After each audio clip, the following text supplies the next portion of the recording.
What are various provisions under Section 152 of Bharatiya Nyaya Sanhita 2023?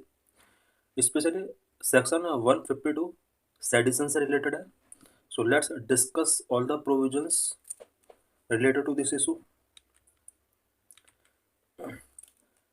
This article is important for GS paper 2. What is Section 152 of Bharatiya Nyaya Sanhita 2023? भारतीय न्याय संहिता BNS 2023 के under section 152 क्या है? Section 152 of BNS criminalize acts related to seditions, rebellion and activities endangering national integrity. BNS के section 152 के अंदर seditions, rebellions and कोई भी ऐसी एक्टिविटी जो नेशनल इंटीग्रिटी को एंडेंजर करता है, उन एक्टिविटीज को क्रिमिनलाइज डिक्लेयर करने के लिए सेक्शन 152 के अंदर कुछ प्रोविजंस किए गए हैं.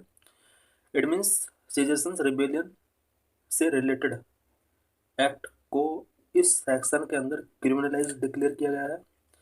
Section 152 of BNS has its genesis in section 124A of Indian penal code 1860 IPC.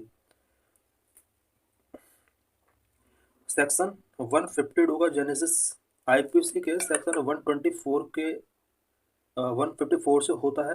It means पहले ये ऑल रिवीजन ये जितने भी 152 के अंदर जो प्रोविजन किए गए हैं, ये सभी प्रोविजन पहले IPC के सेक्शन 124 के अंदर किए गए थे, बट कुछ चेंजेस के साथ BNS के अंदर अब ये सेक्शन 152 के अंदर है. What are the key differences between section 152 of BNS and section 124A of IPC? BNS के सेक्शन 152 और IPC के सेक्शन 124 के अंदर क्या की डिफरेंस करंट में है? Number 1, terminology and scope. Section 124A IPC criminalize acts which leads to hatred or contempt towards the government termed as sedition. IPC के सेक्शन 124 के अंडर कोई भी ऐसा एक्ट जो गवर्नमेंट के अगेंस्ट हेटेड या कंटेम्प्ट लीड्स करता है, उन एक्ट्स को क्रिमिनलाइज किया जाता है इस सेक्शन के अंडर. स्पेशली इसमें सेडिशन टर्म का यूज किया गया था पहले 124A के अंदर. Section 124A focus on inciting disaffection against the government.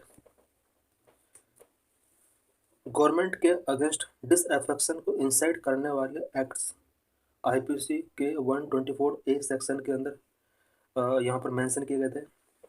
Section 152 BNS criminalize acts that endangering the unity, integrity and sovereignty of India, including inciting rebellion or promoting separatism.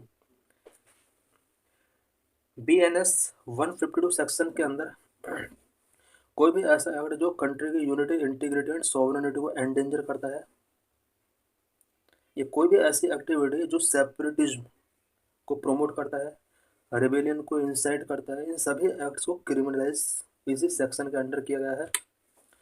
Section 152 does not explicitly use the term sedition. It covered similar grounds with broader language.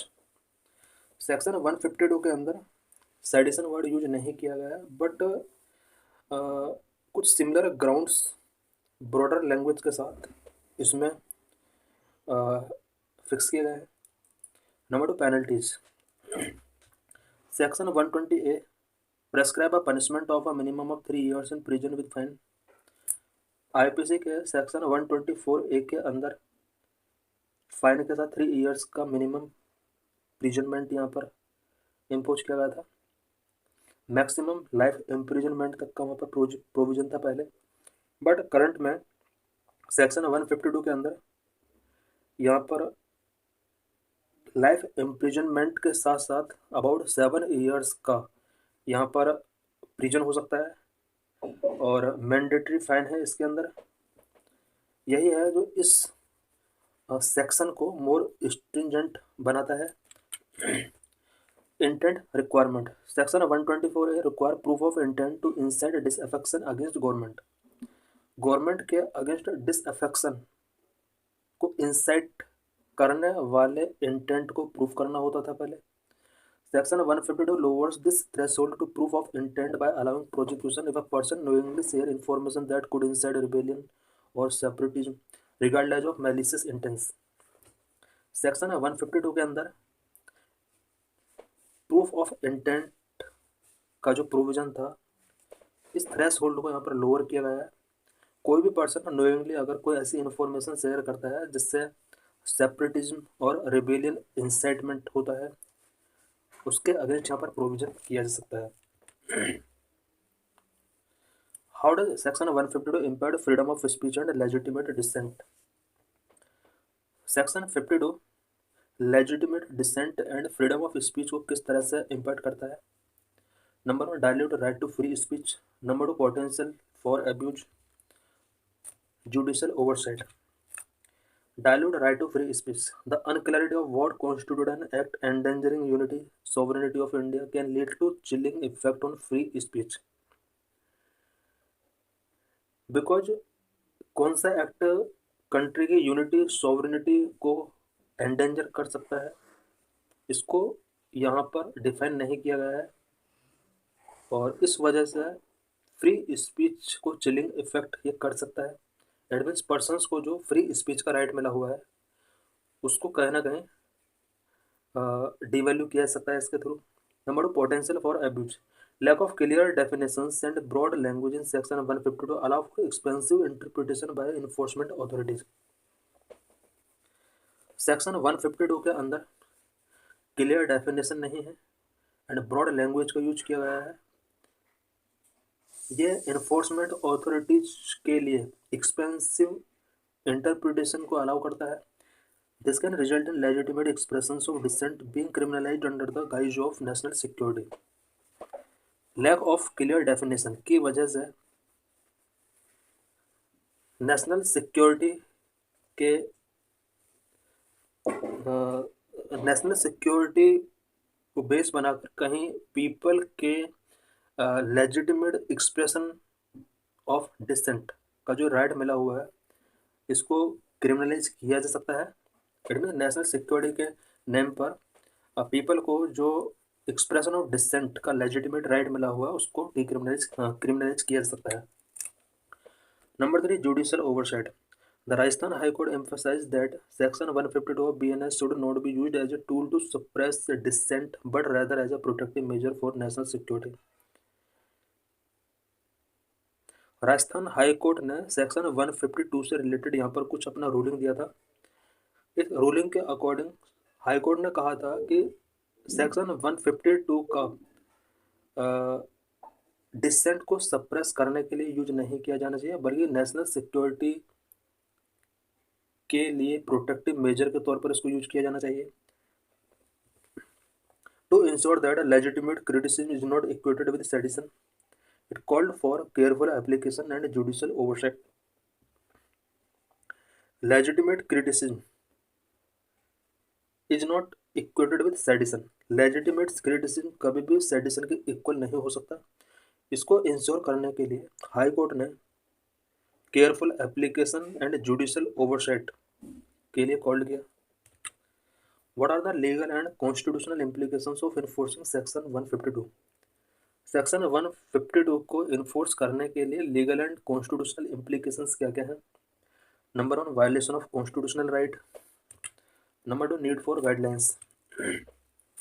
Violation of constitutional rights. Enforcing section 152 raised concern regarding violation of Article 14 right to equality and Article 19 freedom of speech of the Indian Constitution. Section 152 को जिस तरह से enforce किया गया है constitution के under article 14 and article 19 के violations इसमें शो हो रहे हैं, और इस वजह से इस सेक्शन ने वेरियस कंसर्न रीच किए हैं। The word definition in section 152 may lead to arbitrary enforcement, undermining individual right and freedoms. Section 152 के अंदर वर्ड डेफिनेशंस हैं जिसकी वजह से इंडिविजुअल का राइट एंड फ्रीडम को यहाँ पर अंडरमाइन किया जा सकता है। Number 2, need for guidelines. There is an urgent need for the supreme court to establish clear guidelines regarding the application of section 152।